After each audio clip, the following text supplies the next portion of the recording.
Shayla Morgan pushed through the heavy glass doors of Vesuvio at exactly 5:45 on a Tuesday evening, 15 minutes early for her shift as she always was. At 26 years old, she had learned that punctuality was one of the few things in life she could control, and she clung to that control like a lifeline. She was working on her master's degree in architecture at Columbia, and the hostess job at Vesuvio paid better than any other restaurant gig she had found. Good enough that she could actually save money instead of just barely scraping by. The restaurant was beautiful in that effortless way that spoke of serious money. High ceilings with exposed brick, soft lighting from Edison bulbs, tables draped in crisp white linen, and the kind of authentic Italian art on the walls that suggested someone had actually gone to Italy to acquire it rather than ordering it from a catalog. The smell of garlic and fresh basil and baking bread filled the air, and Shayla breathed it in as she headed to the back to put her things in her locker. She was a striking woman, though she rarely thought about her appearance beyond making sure she looked professional. Her skin was a rich, warm brown that glowed even under artificial light, and she wore her natural hair in elegant braids that fell past her shoulders. At 5 feet 7 inches with an athletic build from years of running track in college, she moved with unconscious grace. Her eyes were dark brown and intelligent, usually focused on a book or her architecture sketches rather than the men who tried to get her attention. "Shayla, you're early. Again." Maria, the head server, greeted her with a smile as Shayla emerged from the back room in the black dress and heels that were her uniform. "You know Mr. Santoro notices things like that." Shayla felt her stomach do that little flip it always did when someone mentioned the owner, Domenico Santoro. She had been working at Vesuvio for 3 months and had probably seen him a dozen times. He came in most evenings, sat at his usual table in the back corner where he could see the entire restaurant, and conducted what appeared to be business meetings while eating impeccable Italian food and drinking expensive wine. He was impossible not to notice. Tall, probably 6 feet 2 inches, with the kind of presence that made people instinctively move out of his way. Dark hair touched with silver at the temples, olive skin, sharp cheekbones, and eyes that were such a pale gray they looked almost silver in certain light.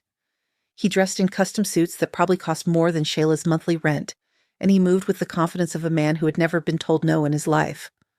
But it wasn't his appearance that made Shayla's pulse quicken whenever he was near. It was the way he looked at her, like she was something he wanted and intended to have, like she was already his and just didn't know it yet. The intensity of his gaze made her feel stripped bare, seen in ways that were both terrifying and thrilling. "I just like to be on time," Shayla said to Maria, trying to sound casual. "Is he here tonight?"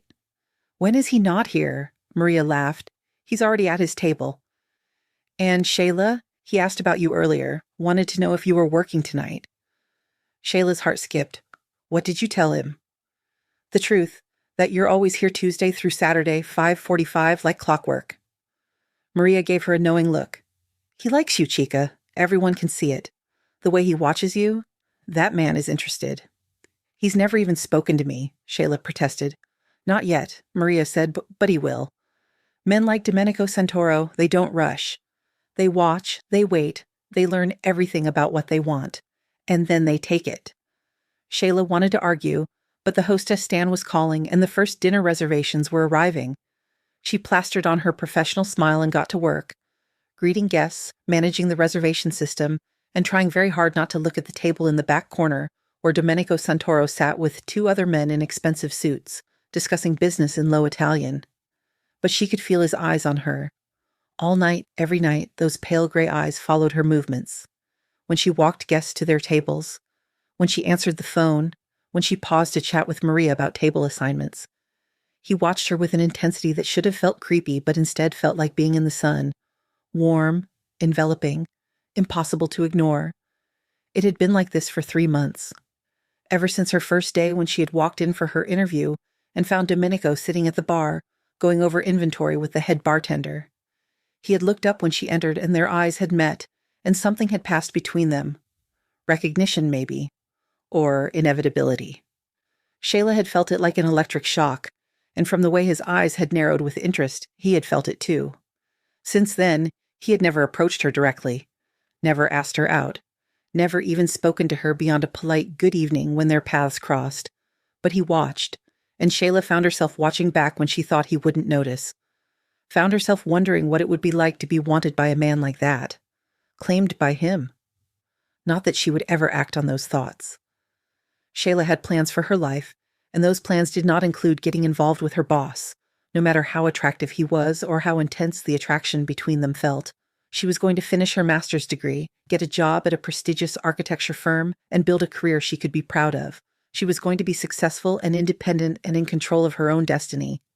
Romance, relationships, those could wait. Especially romance with a man who looked at her like he wanted to devour her. The night was busy, as Tuesday nights at Vesuvio always were. The restaurant had a reputation for the best Italian food in Manhattan, and reservations were booked weeks in advance. Shayla worked smoothly, managing the flow of guests, handling the occasional complaint with grace, and trying not to think about the man in the corner who was watching her with those pale, predatory eyes. At 8:30, everything changed. A group of 4 men walked in without a reservation. That alone wasn't unusual. Vesuvio occasionally accommodated walk-ins if there was space. But these men were different. They had an edge to them, a barely concealed aggression that made Shayla's instincts scream danger. "We need a table," the leader said. He was in his mid-30s, handsome in a slick way, with dark hair and darker eyes and a smile that didn't reach past his teeth. Preferably something in the main room, somewhere visible. Shayla checked her reservation system. "I'm sorry, but we're fully booked tonight. I can put you on the waiting list, but it might be an hour or more." "I don't think you understand," the man said, leaning against her podium in a way that invaded her personal space. "I'm not asking. I'm telling you. We need a table. Now." "Sir, I really can't." "Do you know who I am?" The man interrupted, his voice taking on an edge. "I'm Luca Moretti. My family owns half the restaurants in this city. So when I say I need a table, you find me a fucking table." Shayla felt her spine stiffen. She didn't care if this man thought he owned the whole city. She wasn't going to be intimidated. "Mr. Moretti, I understand you're frustrated, but I have a responsibility to the guests who made reservations. I can add you to the waiting list, or I can recommend several other excellent restaurants nearby that might have availability." Luca's expression darkened. "You're making a mistake, sweetheart." "The lady told you no." The voice came from behind Luca, deep and cold and absolutely terrifying in its calmness. "I suggest you listen to her." Shayla's breath caught. Domenico had materialized beside them so quietly she hadn't heard him approach. Up close, he was even more imposing than she had realized. Taller, broader, radiating a kind of controlled violence that made Luca take an involuntary step back. "Santoro," Luca said, his bravado faltering slightly. "I didn't realize this was your place."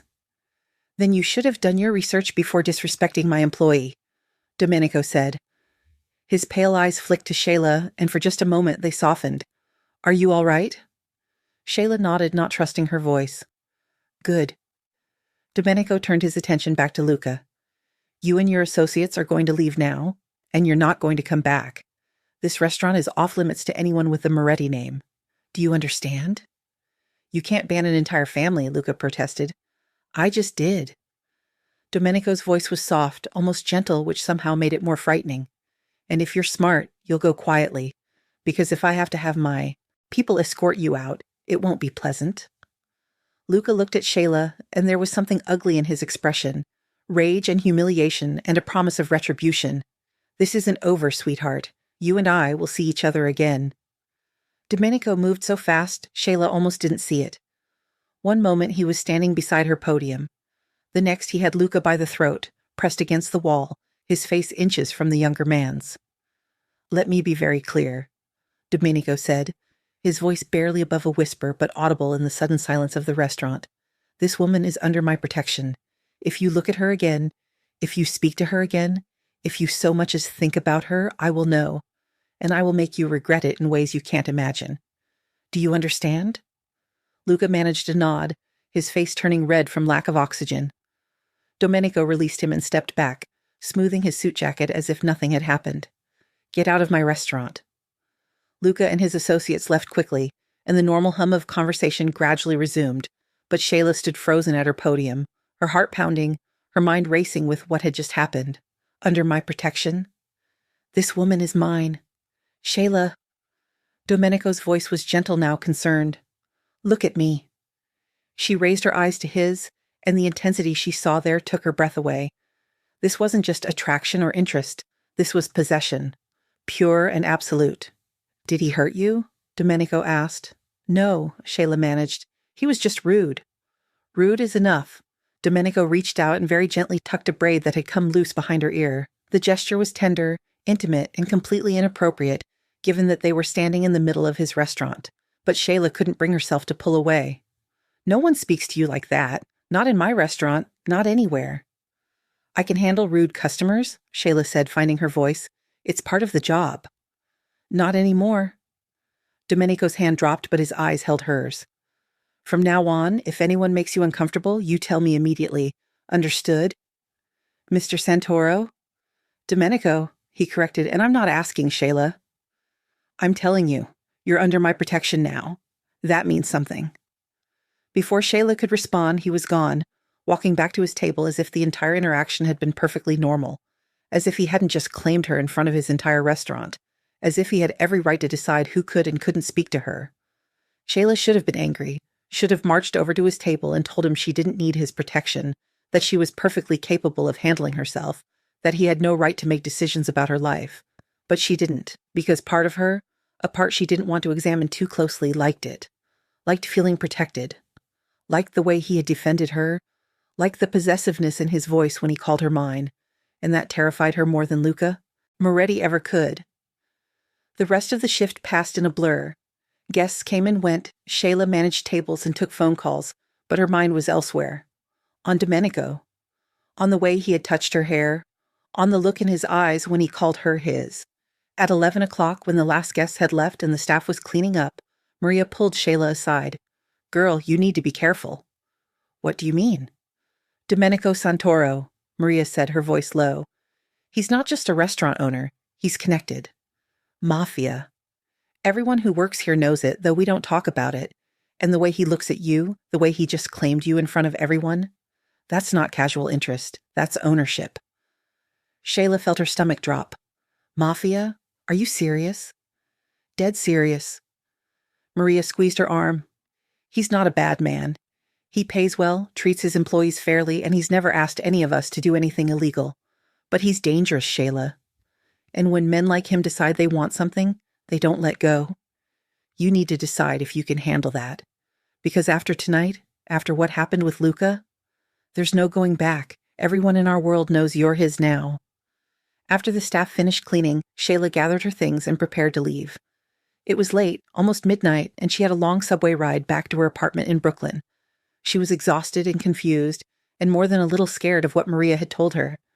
She was almost to the door when Domenico's voice stopped her. Shayla, wait. She turned to find him standing in the doorway of his office, jacket removed, shirt sleeves rolled up to reveal muscular forearms. He looked tired but still impossibly handsome. How are you getting home? He asked. Subway, Shayla said, same as always. Not tonight.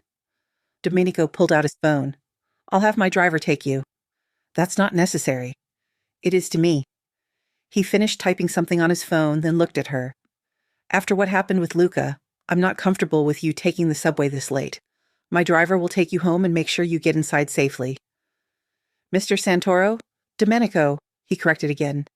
And this isn't negotiable, Shayla. My driver's already waiting outside. Please don't argue with me on this. Shayla wanted to argue, wanted to insist on her independence, on her ability to take care of herself.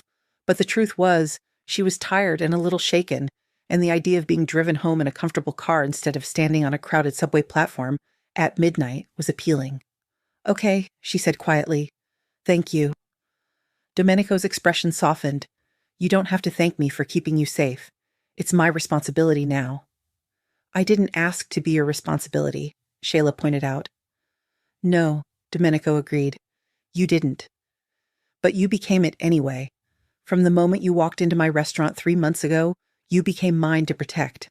I know that probably sounds archaic and possessive to you. But that's how I am. That's how I'm built. And I won't apologize for it. What if I don't want to be yours? Shayla challenged. Domenico crossed the space between them in 3 long strides. He didn't touch her, but he was close enough that she could feel the heat of his body, smell his cologne, see the flecks of darker gray in his pale eyes. Then you tell me that right now, and I'll back off. I'll make sure you're safe, but I won't pursue this. I won't pursue you. But Shayla, you need to be sure. Because if you don't say no right now, if you let me keep protecting you, keep watching over you, then you're accepting what I am and what I want. And what I want is you. Shayla's heart was pounding so hard she was sure he could hear it. This was her chance. Her opportunity to shut this down before it went any further. To maintain her independence and stick to her plan for her life. All she had to do was say no. But the word wouldn't come. Because standing there, looking into Domenico's intense gray eyes, feeling the pull between them like gravity, Shayla realized she didn't want to say no. She wanted to say yes. Wanted to see where this impossible, dangerous, absolutely insane attraction led.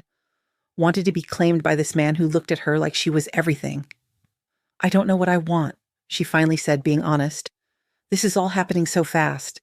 3 months you've been watching me, and tonight is the first time we've really talked. I don't even know you. Then let me take you to dinner, Domenico said. Let me show you who I am. Let me prove to you that this thing between us is worth exploring. You're my boss, Shayla said. And according to Maria, you're connected to the Mafia. Both of those things are red flags. I won't lie to you, Domenico said. Yes, I'm connected. My family has been involved in certain businesses for generations, but I'm also a legitimate restaurant owner who pays his taxes and treats his employees well. And yes, I'm technically your boss, but if that's a problem, I'll have someone else manage the restaurant.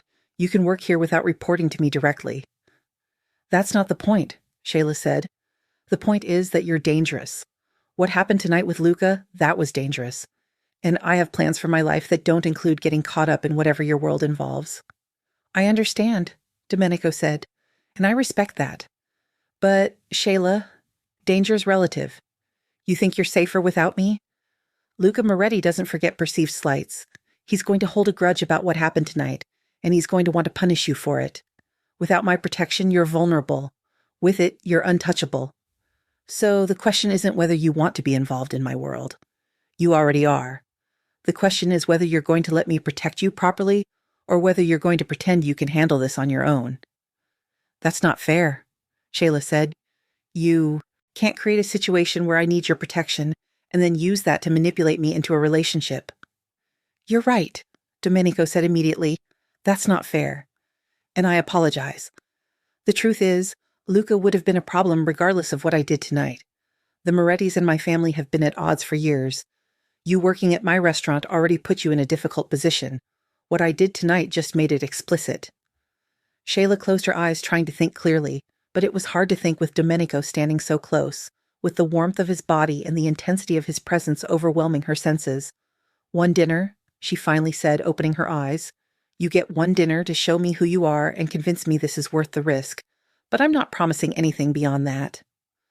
Domenico's smile was slow and devastating. One dinner is all I need. The driver turned out to be a compact, muscular man named Carlo, who treated Shayla with careful respect and didn't ask any questions about why the boss was suddenly providing private transportation for the hostess. The car was a black Mercedes with leather seats and a smooth, quiet ride that made Shayla's usual subway commute seem even more unappealing by comparison. When they arrived at her building in Brooklyn, Carlo insisted on walking her to her door, checking the stairwell and the hallway before allowing her to enter her apartment. It should have felt like overkill, but after what Maria had said about Domenico being connected, Shayla was beginning to understand that this was probably standard procedure in his world. Inside her small one-bedroom apartment, Shayla finally allowed herself to process everything that had happened. She had been claimed by a mafia boss. She had agreed to go to dinner with him. She had stepped into a world she didn't understand and probably shouldn't be part of. And the worst part? She was excited about it. Shayla had always been the responsible one, the one who made plans and stuck to them, the one who didn't take risks or make impulsive decisions, but there was something about Domenico Santoro that made her want to be reckless, want to throw caution to the wind and see what happened when she let herself be claimed by a dangerous man. She was still thinking about it when she fell asleep, and she dreamed of pale gray eyes and possessive hands and a voice that said mine, like it was a promise and a threat all at once. The next day, Shayla woke to a text from an unknown number. This is Domenico. Carlo will pick you up at your apartment at 7 tonight. Wear something you feel beautiful in. I'm taking you somewhere special. Shayla stared at the message for a long time. She could cancel, could text back and say she had changed her mind, that this was moving too fast, that she needed more time. But she didn't. Instead, she spent the day trying to focus on her grad school work and failing miserably because all she could think about was what to Where, and what Domenico had meant by somewhere special. At 6:30, she was standing in front of her closet, second-guessing every outfit she owned. She finally settled on a deep burgundy dress that hugged her curves without being too revealing, paired with heels that added 3 inches to her height. She wore her braids down, did her makeup carefully, and looked at herself in the mirror. She looked good. More than good. She looked like a woman going on a date with a dangerous man and not caring about the consequences. Carlo arrived at exactly 7 o'clock, and Shayla found herself being driven back into Manhattan, to a part of the city she rarely visited. They pulled up in front of an unmarked building in Tribeca, and Carlo opened her door with a slight smile. "Enjoy your evening, Miss Morgan," he said. Inside, Shayla found herself in a private dining room that took her breath away. Floor-to-ceiling windows overlooked the city, candles provided soft lighting, and a table set for two sat in the center of the room. And standing beside the table, looking devastatingly handsome in a charcoal suit, was Domenico. "Shayla," he said, and the way he said her name made her skin tingle. "You look stunning." "Where are we?" she asked. "My private apartment," Domenico said. "I know it's unconventional for a first date, but I wanted somewhere we could talk without interruption. Somewhere private." "I hope that doesn't make you uncomfortable." It probably should have, Shayla thought. Being alone in a Mafia boss's apartment for a first date was definitely not following any normal dating rules. But she trusted him, she realized. For reasons she couldn't fully explain, she trusted that Domenico wouldn't hurt her. "It's beautiful," she said honestly. Dinner was incredible. Domenico had prepared the food himself, he explained, with recipes passed down from his grandmother. They ate pasta and fresh bread and talked about everything and nothing. He asked about her architecture degree, about her dreams and plans. She asked about his restaurant, about growing up in an Italian family, about what it was like running a business. They carefully avoided talking about the elephant in the room until dessert, when Shayla finally asked the question that had been on her mind all day. "Maria says you're in the Mafia. Is that true?" Domenico set down his wineglass and met her eyes steadily. "Yes. My family has been involved in certain activities for 3 generations. I inherited the business when my father died 5 years ago." "What kind of activities?" Shayla asked. "The kind I'd prefer not to involve you in," Domenico said. "Not because I'm trying to hide things from you, but because knowledge can be dangerous. What I will tell you is this. I'm not a drug dealer. I don't traffic in human misery. My family controls certain territorial businesses, provides protection services, and yes, we occasionally operate outside the law, but we have rules. We don't hurt innocents. We don't target civilians, and we take care of our own." "And I'm one of your own now?" Shayla asked. "You became mine the moment I saw you," Domenico said simply. "I know that sounds crazy. We hadn't even spoken. But there was something about you, Shayla. Something that called to me. And I don't ignore those kinds of feelings. They've kept me alive this long." "That's very possessive," Shayla observed. "I am possessive," Domenico agreed, "especially about things I value. And I value you. More than I probably should after only 3 months of watching you from across a restaurant. But there it is. I want you, Shayla. I want you in my life, in my bed, in my world. And I'm not good at sharing." "I'm not an object to be owned," Shayla said firmly. "No, you're not," Domenico agreed immediately. "You're a brilliant, beautiful woman with your own life and your own dreams. And I'm not asking you to give those up. I'm asking you to let me be part of them, to let me support you and protect you and care for you. In exchange, I'll give you everything I have. My loyalty, my resources, my protection. And yes, my possessiveness, because that's part of who I am, and I won't lie about it." "What if I say no?" Shayla asked. "What if I finish this dinner and tell you I'm not interested?" "Then I'll respect that," Domenico said. "I'll make sure you're safe, because you work at my restaurant, and that makes you my responsibility. But I won't pursue you romantically. I won't push for more than you're willing to give." Shayla looked at him, this dangerous, complicated man who looked at her like she was his whole world. Every logical part of her brain screamed that this was a bad idea, that getting involved with a Mafia boss was the kind of decision that could derail her entire life, that she should say no, walk away, stick to her plan. But the truth was, she didn't want to walk away. She wanted to lean in, wanted to see what it felt like to be claimed by Domenico Santoro, wanted to explore this connection that felt bigger than logic or plans or common sense. "I'm not saying yes," she said carefully, "but I'm not saying no either." I'm saying I want to see where this goes. Slowly. With clear boundaries and honest communication. Domenico's smile was pure satisfaction. I can work with that. Over the next month, Shayla discovered what it meant to be claimed by Domenico Santoro. He was everywhere. Not in a creepy, stalker way, but in a way that made her feel constantly protected and thought about. It started small. The morning after their first dinner, Shayla woke to find a box outside her apartment door. Inside was a new phone, top of the line, with a note in elegant handwriting. Your old phone's security was laughable. This one is encrypted and monitored by my people. Call me when you wake up. Shayla stared at the phone for a long time, torn between being touched and being irritated that he had decided she needed a new phone without asking. But when she turned it on, she found it already programmed with her contacts, her photos transferred, everything set up exactly how she liked it. He had put thought into this, had made sure it would be convenient for her, not just safe. She called him. He answered on the first ring. Good morning, Bella. Domenico's voice was warm, rich, like dark honey. Did you sleep well? I would have slept better if someone hadn't made me think about him all night, Shayla said, surprising herself with the flirtation in her tone. She could hear the smile in his voice. Good. I want you thinking about me. It means I'm doing this right. Over coffee at her kitchen table, Shayla found herself telling him about her day, her plans, her schedule for the week, and Domenico listened with an attention that made her feel like the most important person in his world, which, she was starting to realize, she might actually be. I have classes until 3, she said. Then I'm working at Vesuvio from 6 to 11.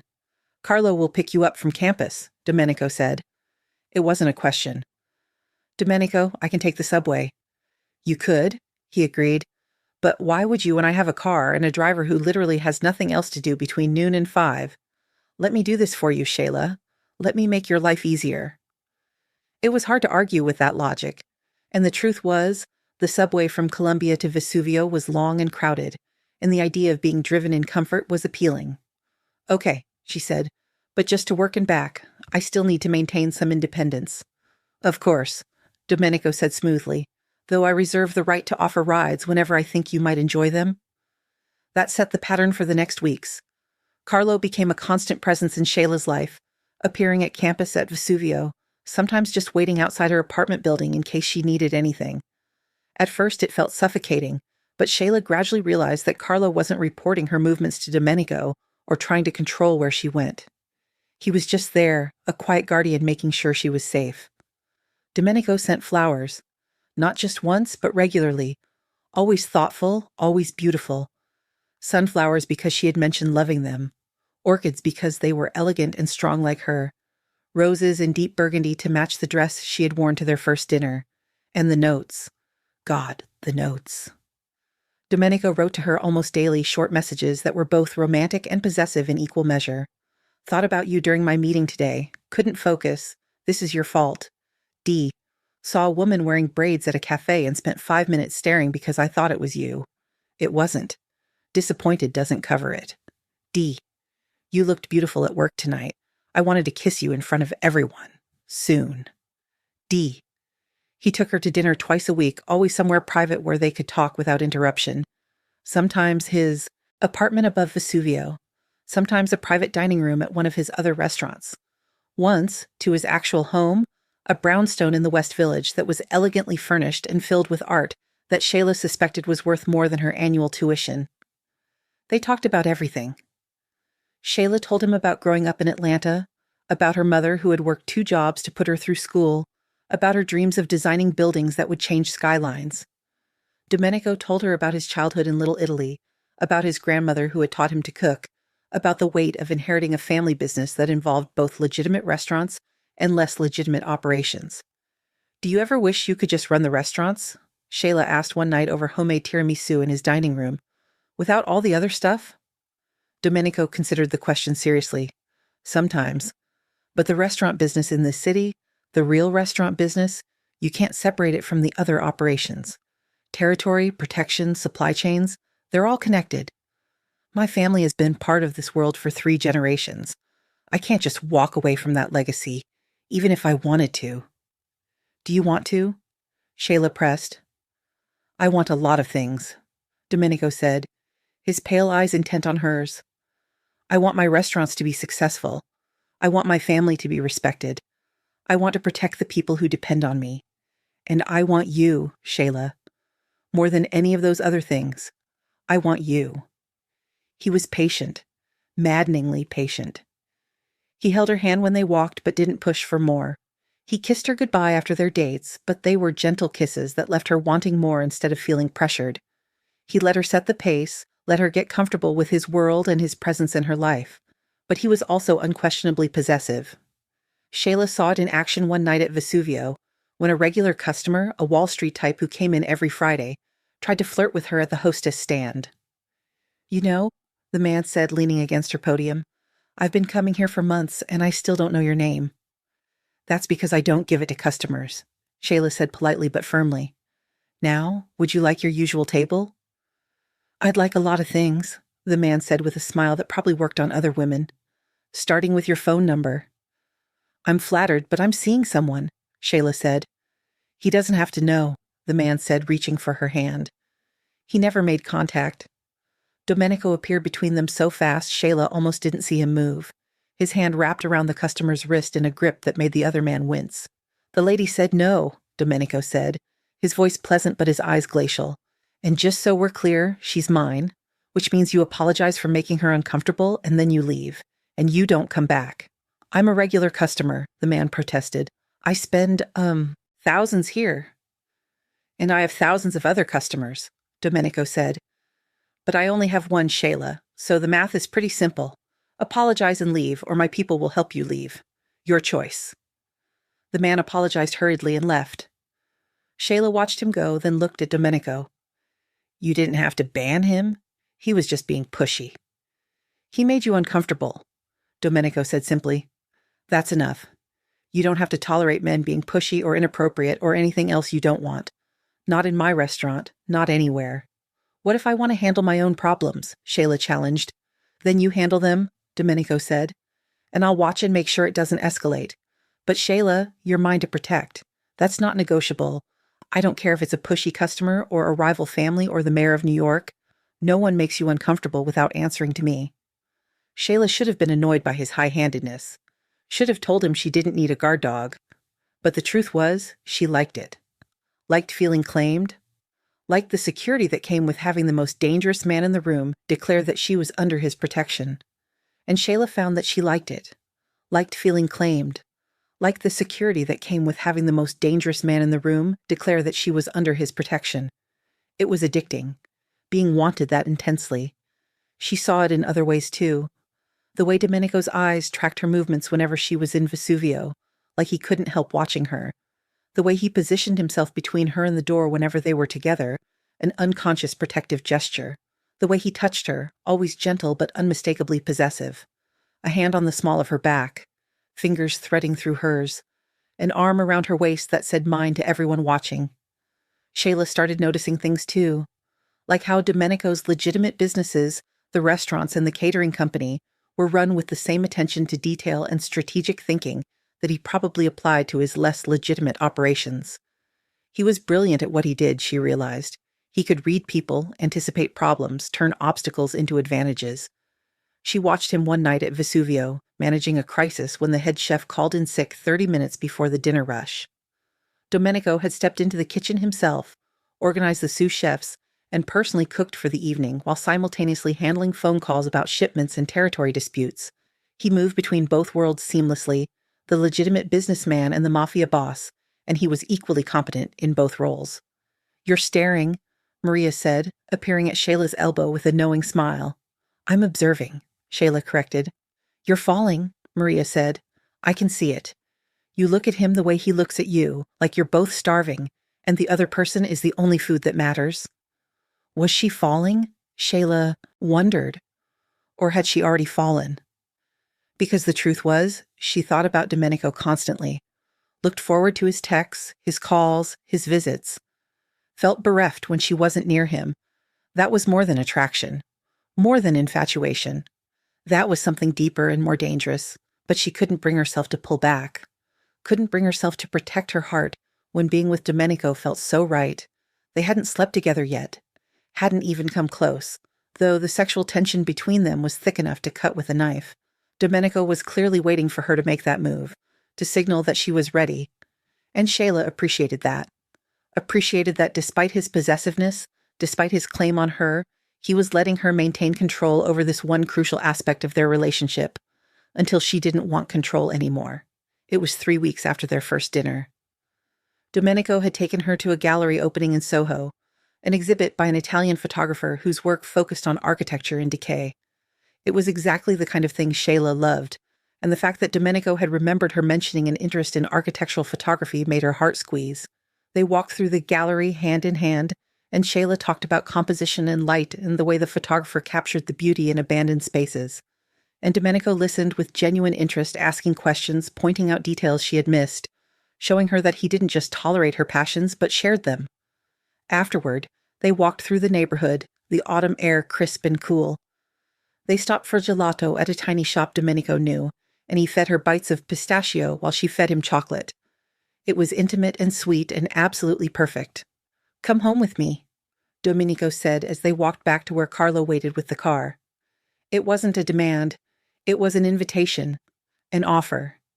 Shayla looked at him, this man who had somehow become essential to her in just a few weeks. This man who looked at her like she was everything. This man who claimed her but respected her, and she knew her answer. Yes. Domenico's home in the West Village was different from the apartment above Vesuvio. More personal, more lived in. There were photos on the shelves of his family, his grandmother in the kitchen, his parents on their wedding day. Books in Italian and English lined built-in shelves. The furniture was comfortable rather than just expensive, and the whole place smelled like coffee and something spicy that Shayla couldn't quite identify. "Wine?" Domenico offered, leading her to the living room. "Yes," Shayla said, though her nerves were making her stomach flutter. She wasn't nervous about being alone with Domenico. She was nervous about what came next, about taking this final step that would make their relationship undeniable and irreversible. Domenico poured them each a glass of red wine, Italian of course, and sat beside her on the couch. Close enough that she could feel the heat of his body but not touching, giving her space, always giving her space even though she could see the want in his eyes. "You're tense," he observed. "I'm thinking," Shayla said. About how 3 weeks ago I was just a grad student with a part-time job, and now I'm sitting in a Mafia boss's home drinking expensive wine and about to sleep with him. Domenico's expression softened. "We don't have to do anything, Shayla. I asked you here because I want to be near you. If you're not ready for more than that, I can wait. I'm very good at waiting." "That's the problem," Shayla said. She set down her wine glass and turned to face him fully. "I don't want you to wait. I want this. I want you. But I'm scared too, because once we do this, once we take this step, there's no going back. I'll be yours completely." "You're already mine," Domenico said gently.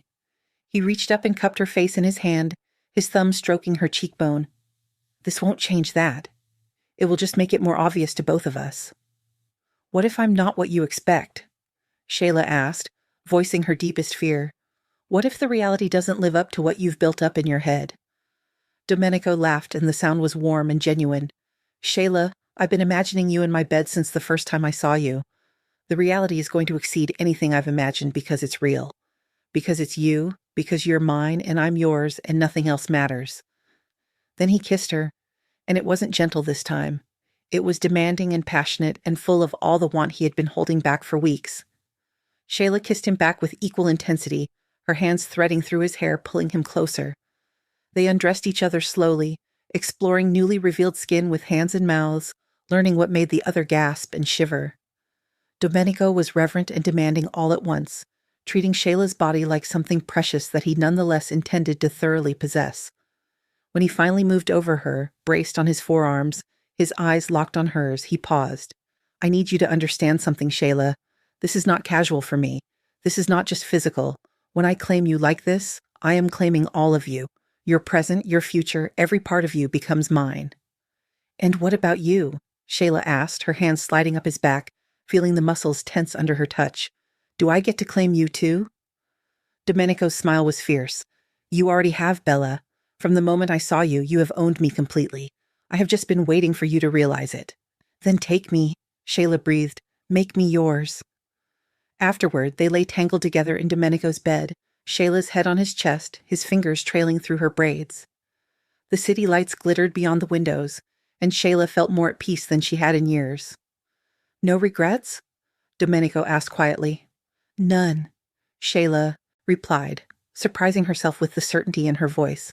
"This might be crazy, it might be too fast, but it feels right. You feel right."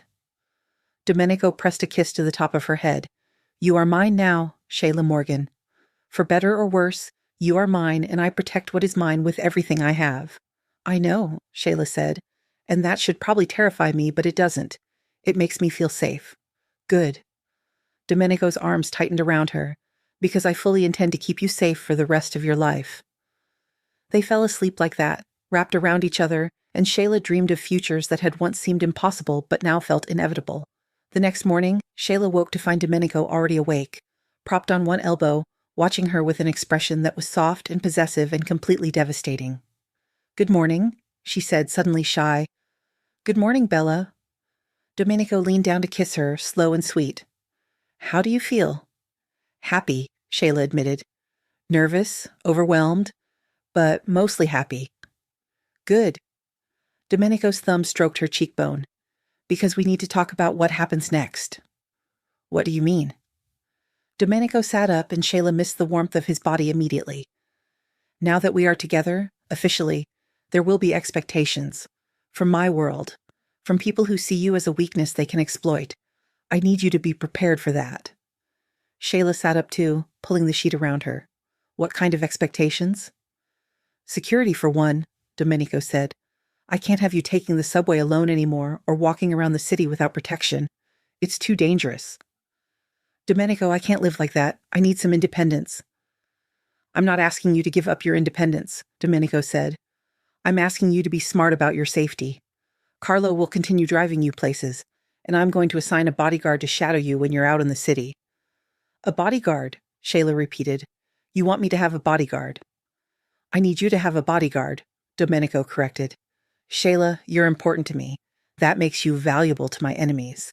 They will try to use you to get to me. I can't let that happen." "So what? I'm supposed to just accept that my life is going to involve armed guards and security measures." Shayla felt panic rising. This was what she had been afraid of. That being with Domenico would mean losing herself to his world. "I know this is hard," Domenico said, his voice gentle. "I know you value your independence. But this is the reality of my world. I can't change that. All I can do is try to make it as unobtrusive as possible. Your bodyguard will be discreet. Most of the time, you won't even know they're there. But they will be there, keeping you safe." Shayla wanted to argue, wanted to tell him this was too much, that she couldn't live like this. But she also knew he was right. If people knew she mattered to Domenico, if they knew she was his, then she was a target. And being stubborn about security could get her killed.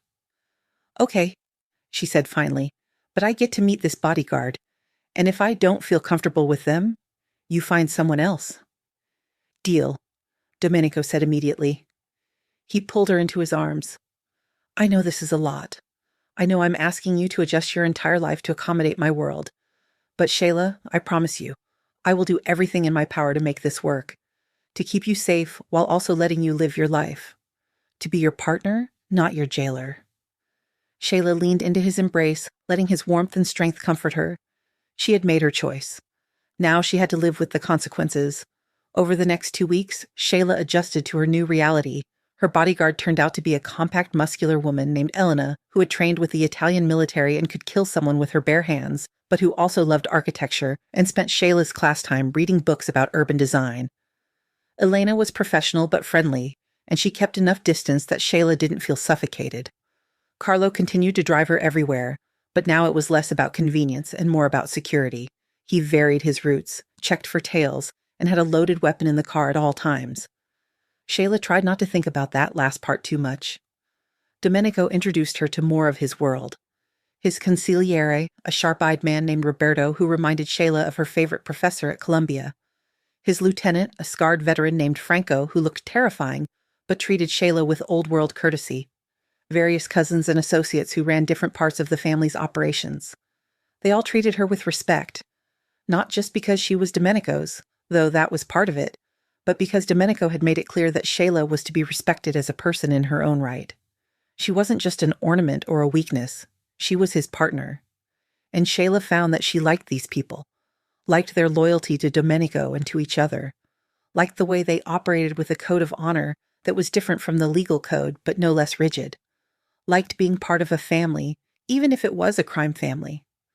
She was starting to understand what Maria had meant about Domenico not being a bad man, despite being a criminal. He had rules. He didn't hurt innocents. He didn't deal in drugs or human trafficking or the things that destroyed lives. He controlled territory, provided protection, and yes, sometimes used violence to maintain order, but it was targeted violence against other criminals, not random brutality. It wasn't legal. It wasn't even entirely moral by conventional standards. But it was its own kind of justice. Then Luca Moretti came back. It was a Saturday night, 2 weeks after Shayla had moved some of her things into Domenico's house. She was still keeping her apartment in Brooklyn, still maintaining some independence, but she spent most nights at Domenico's. Place now? It felt like home in a way her Brooklyn apartment never had. Vesuvio was packed, as it always was on Saturdays. Shayla was managing the chaos of a full house, coordinating with the kitchen and the servers, when she saw him walk through the door. Luca, with the same dark eyes and the same ugly smile, flanked by 2 men who were clearly bodyguards. Shayla's heart started racing. She immediately looked toward the back of the restaurant where Domenico usually sat, but his table was empty. He was in his office upstairs, she knew, meeting with Roberto about some business matter. "I told you we'd see each other again, sweetheart," Luca said, approaching her podium. Shayla kept her voice steady despite her fear. "Mr. Santoro made it very clear you're not welcome here. You need to leave." "I'm not here for dinner," Luca said. His voice was pleasant, but his eyes were cold. "I'm here to give you a message. Tell Santoro that my family doesn't appreciate being embarrassed. Tell him that we're going to make him pay for the disrespect. And tell him that you, beautiful girl, are going to be part of that payment." "You need to leave," Shayla repeated. She reached for the phone to call security, to call Domenico, to call anyone. But Luca was faster. He grabbed her wrist, his grip painful enough to make Shayla gasp. "I'm not done talking."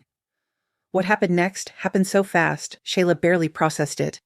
One moment Luca was holding her wrist, the next he was on the floor, blood pouring from his nose, and Domenico was standing over him with murder in his pale gray eyes.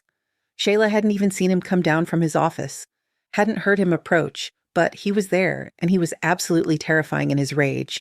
"I thought I made myself clear," Domenico said, his voice deadly quiet. Everyone in the restaurant had gone silent, watching. "This woman is mine. You don't look at her, you don't speak to her, you certainly don't put your fucking hands on her." "This is a public restaurant," Luca said, struggling to his feet, blood still streaming from his nose. "I have as much right to be here as anyone." "You have no rights," Domenico corrected. His voice was cold enough to freeze. "Not in my city, not in my restaurant, and definitely not when it comes to her. I told you before, I don't share what's mine, and she is mine." "You can't threaten the Moretti family," Luca said, but there was fear in his voice now. Real fear. "I'm not threatening," Domenico said. "I'm promising. You and your family are going to leave Shayla alone. You're going to leave my businesses alone. And if you don't, I'm going to start a war that your family won't survive. Do you understand?" Luca's bodyguards had started to move forward, hands reaching for weapons. But before they could draw, Franco and 3 other men appeared from various positions in the restaurant, their own weapons visible. Domenico's people had been scattered throughout the dining room, Shayla realized. Watching, waiting, ready to protect what was his. "Unless you want to die in my restaurant in front of all these witnesses," Domenico said calmly, "I suggest your men stand down." Luca looked around, saw that he was outgunned and outmaneuvered, and made a visible effort to control his anger. "This isn't over, Santoro." "Yes, it is," Domenico said. "Let me make something very clear to everyone here." He raised his voice so the entire restaurant could hear him. "Shayla Morgan is under my protection. That means she is untouchable. Anyone who threatens her, anyone who hurts her, anyone who so much as makes her uncomfortable, will answer to me personally. She is mine, and I don't share what's mine." The declaration echoed through the restaurant. Every customer, every staff member, every one of Domenico's people heard it. He had just publicly claimed Shayla in the most dramatic way possible, had made it impossible for her to pretend this was casual or that she had any deniability about what she meant to him, and instead of being embarrassed or angry, Shayla felt something that shocked her. Pride, satisfaction, a deep, primal pleasure at being claimed so completely and publicly, at being declared his in front of everyone. Luca and his bodyguards left after that, and gradually the normal hum of conversation resumed. But Shayla stood at her podium, her wrists throbbing where Luca had grabbed her, her heart racing with adrenaline and something that felt dangerously like excitement. Domenico appeared at her side, his hand gentle on her arm. "Are you hurt?" "My wrist," Shayla said, holding it up. It was already starting to bruise. Domenico's expression went absolutely murderous. He lifted her wrist gently, examining the marks Luca's fingers had left on her skin. "He marked you," he said, his voice rough with barely controlled rage. "It's just a bruise," Shayla said. "It's assault," Domenico corrected, "and he will pay for it." He looked at Franco. "Find out where Luca Moretti is staying. I want to know his schedule, his routines, everywhere he goes." "Boss," Franco said with a nod and disappeared. Domenico turned to Maria. "Can you cover the podium? I'm taking Shayla upstairs." Maria nodded, her eyes wide with a mixture of concern and excitement. The entire staff had just witnessed their boss declare war over his woman. This was going to be the gossip of the week. Domenico guided Shayla through the restaurant to the private elevator, his hand possessive on her lower back. In the apartment above Vesuvio, he led her to the bathroom and ran cold water over her bruised wrist, his touch impossibly gentle despite the rage she could feel radiating from him. The apartment was as elegant as the restaurant below, all exposed brick and leather furniture and floor-to-ceiling windows, but Shayla barely noticed the decor. She was still processing what had happened downstairs. The violence, the possessiveness, the public declaration. Domenico led her to the bathroom and ran cold water over her bruised wrist, his touch impossibly gentle despite the rage she could feel radiating from him. "I'm sorry," Domenico said, his voice tight with barely controlled fury. "I didn't want you to be pulled into this. I thought Luca would back off after the first warning. I underestimated his stupidity." "What happens now?" Shayla asked, watching him carefully wrap her wrist in a cold compress. "Now, I make sure he understands that threatening you was the biggest mistake of his life," Domenico said. His pale eyes met hers, and she saw something dark and dangerous there, something that should have frightened her but instead made her feel safe, protected, claimed. "You're going to hurt him," Shayla said. It wasn't a question. "I'm going to do more than hurt him," Domenico said.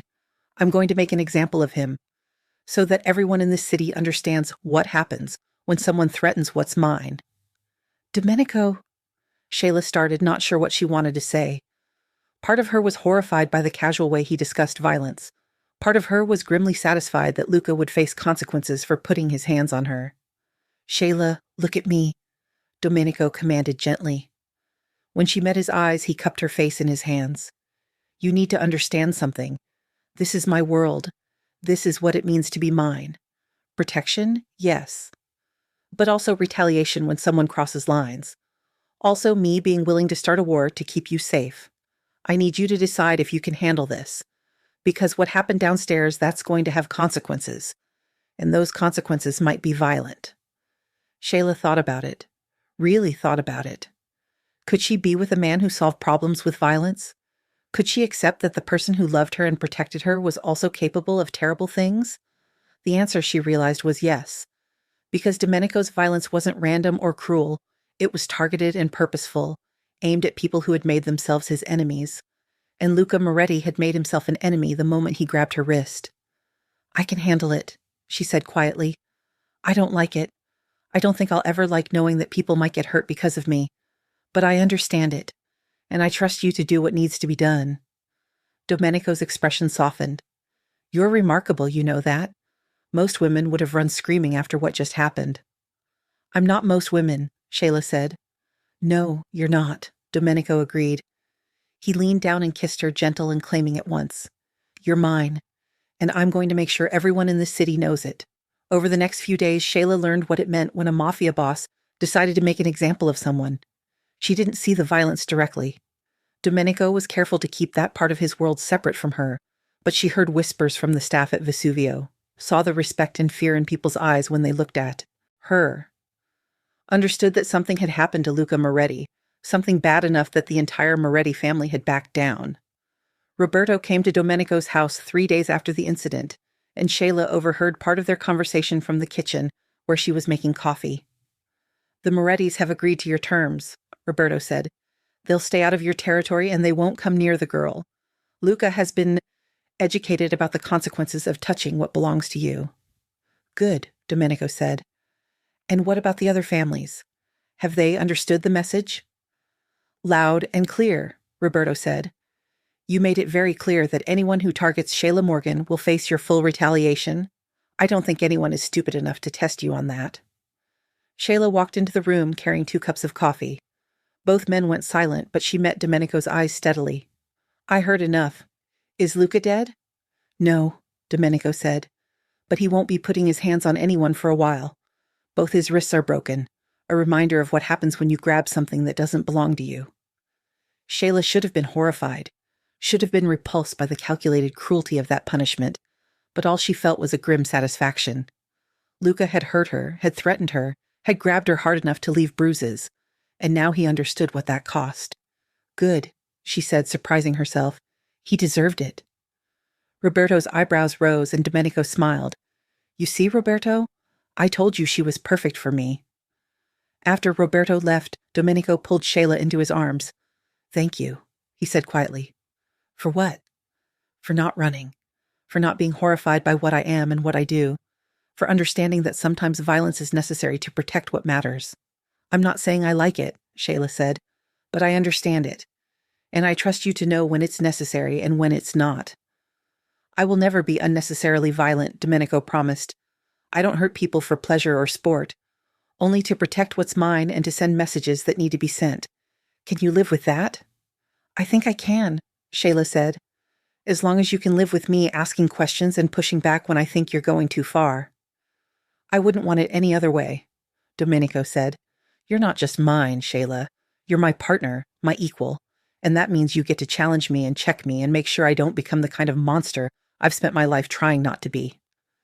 They stood there in his living room, holding each other, and Shayla realized that this was what love looked like in Domenico's world. It was protection and possession and partnership all mixed together. It was accepting the darkness along with the light. It was trusting someone to be violent on your behalf without becoming violent toward you. It wasn't what she had expected when she took that hostess job at Vesuvio 4 months ago, but it was what she wanted now. The rest of that week passed in a blur.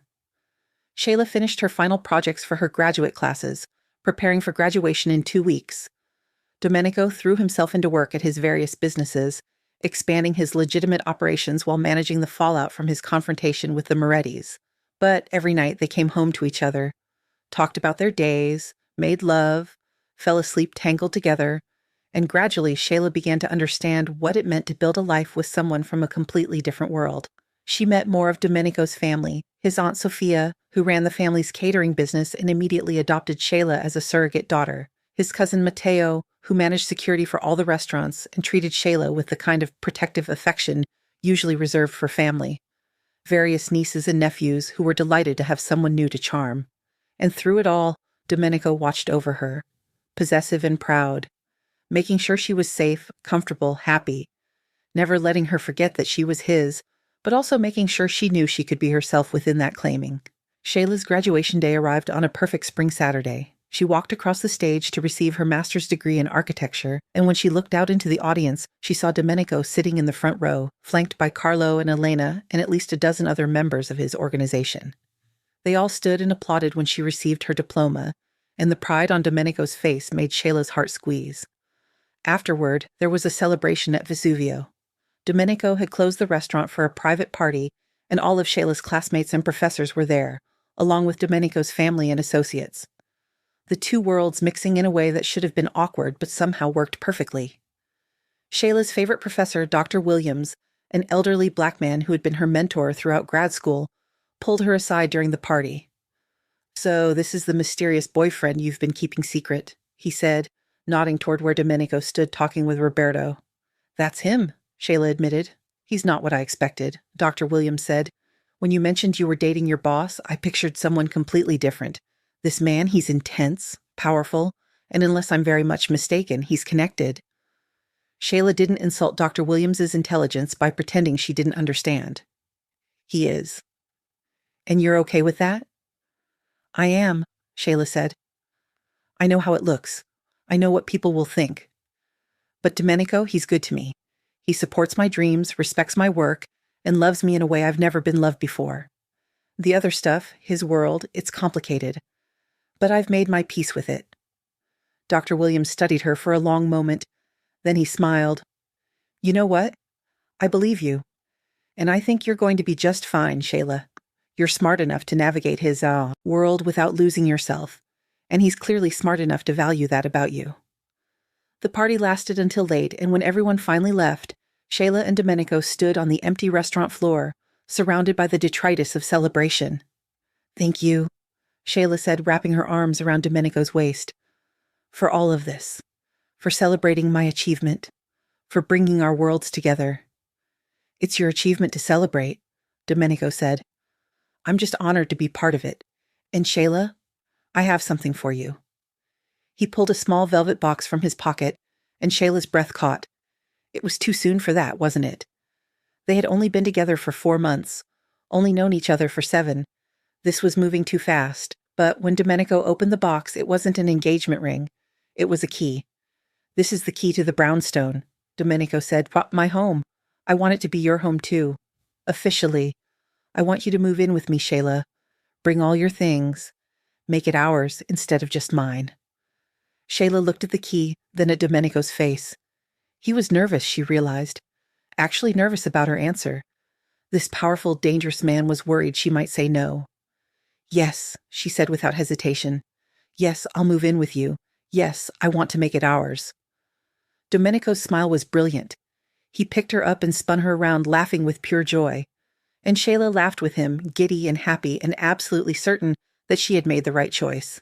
They moved her things over the next week. Elena helped with the heavy lifting, and Maria came over to help Shayla organize her new closet space. The brownstone gradually filled with Shayla's touches, her architecture books on the shelves, her sketches and drawings on the walls, her preferred coffee in the kitchen, her shampoo and conditioner in the bathroom. And with each small addition, the house became more like a home. Not just Domenico's space that Shayla inhabited, but their space that they shared. 2 months after the confrontation with Luca, Shayla started her new job at a prestigious architecture firm. Domenico celebrated by taking her to Italy for a long weekend, showing her the village where his family came from, introducing her to relatives who still live there, and making love to her in a villa overlooking the Mediterranean. It was perfect, all of it. The relationship, the job, the life they were building together. Shayla had never been happier, but she also knew that happiness in Domenico's world was always conditional, always dependent on staying one step ahead of the dangers that came with being connected to organized crime.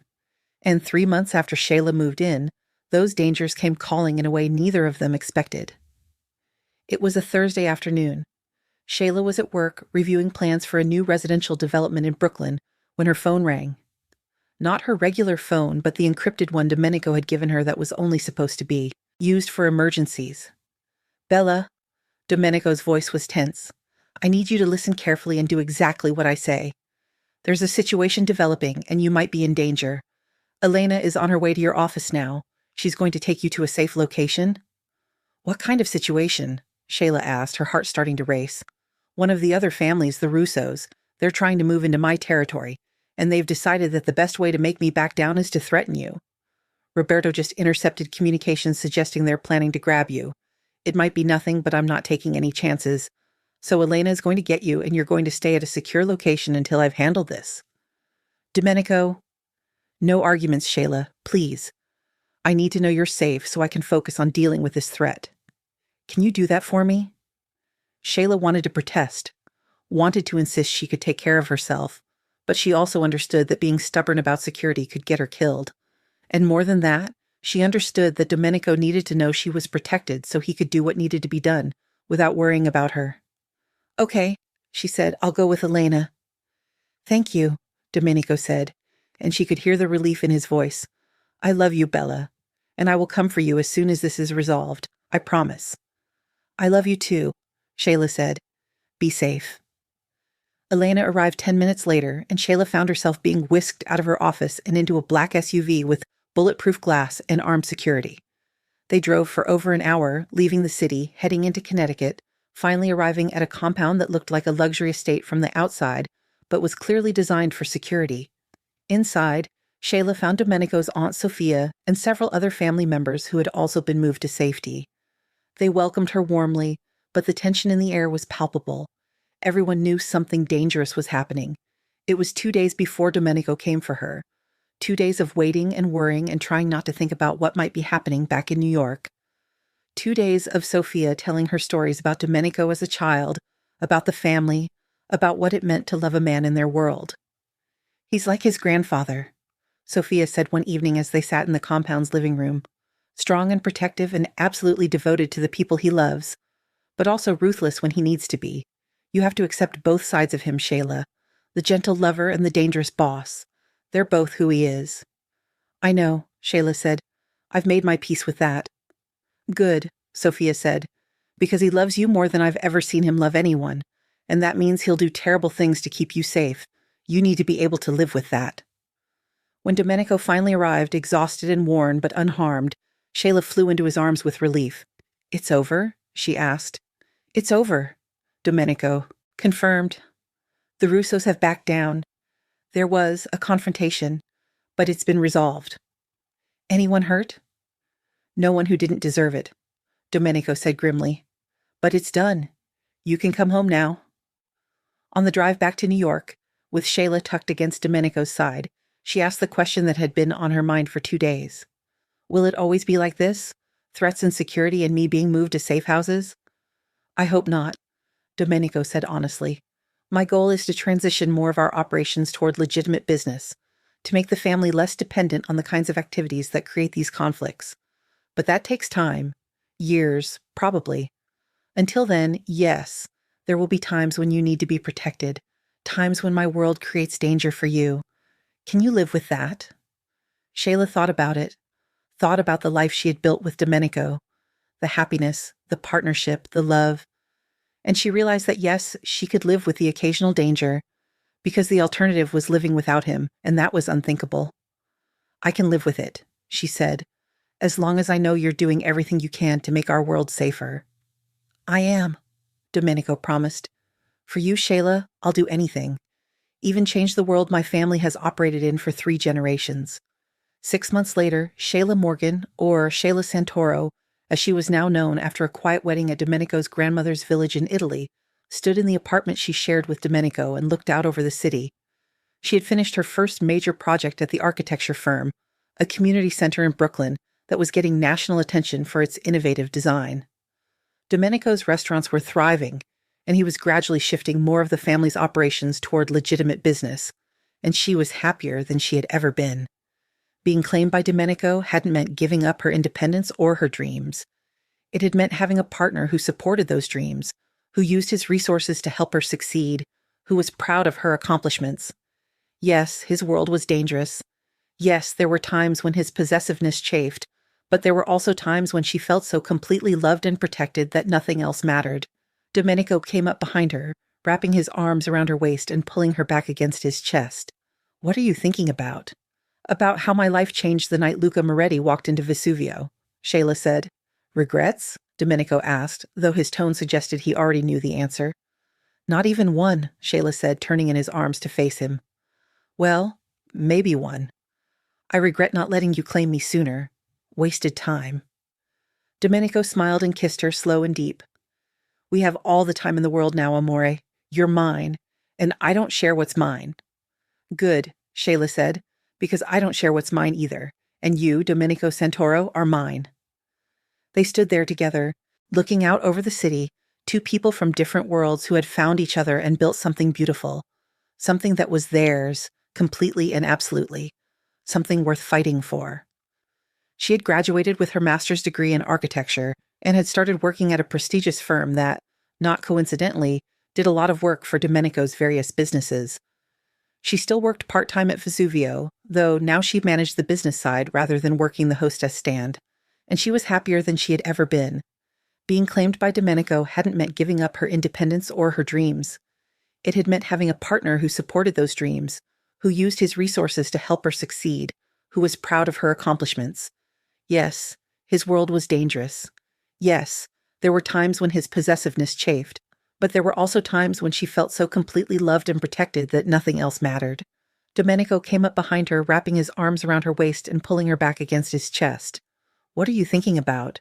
"About how my life changed the night Luca Moretti walked into Vesuvio," Shayla said. "Regrets?" Domenico asked, though his tone suggested he already knew the answer. "Not even one," Shayla said, turning in his arms to face him. "Well, maybe one. I regret not saying yes to being yours sooner. Wasted time." Domenico smiled and kissed her slow and deep. "We have all the time in the world now, amore. You're mine, and I don't share what's mine." "Good," Shayla said, "because I don't share what's mine either, and you, Domenico Santoro, are mine." They stood there together looking out over the city, two people from different worlds who had found each other and built something beautiful, something that was theirs, completely and absolutely. That's the story of Shayla Morgan and Domenico Santoro, the graduate student and the Mafia boss, the woman who just wanted a job and the man who decided she was his. A story about possession and protection, about claiming and being claimed, about finding love in the most unexpected places and refusing to let it go. If this story of possessive love, dangerous protection, and two people who couldn't deny their connection moved you, make sure to subscribe to our channel and hit that notification bell.